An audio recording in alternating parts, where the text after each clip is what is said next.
Nagsusuot nga pala ako ng gang shirt. Ito na. Kinuha ko nga pala yung cup at sinuot kahit basa yung buhok. At sunod kong kukunin yung aking relo na Michael Kors. Tingnan nga. Okay. At dadaan muna kami sa J. Korea kila Rodney. May kukunin lang kami. Tapos OTW to QC.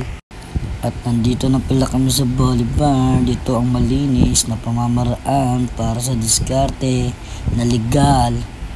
At Rizal Park, hindi na pwedeng huminto kasi malalate na kami. Okay, nandito na pala kami sa may simbahan ng Quiapo. Umiling nga pala ako maging successful yung lakad.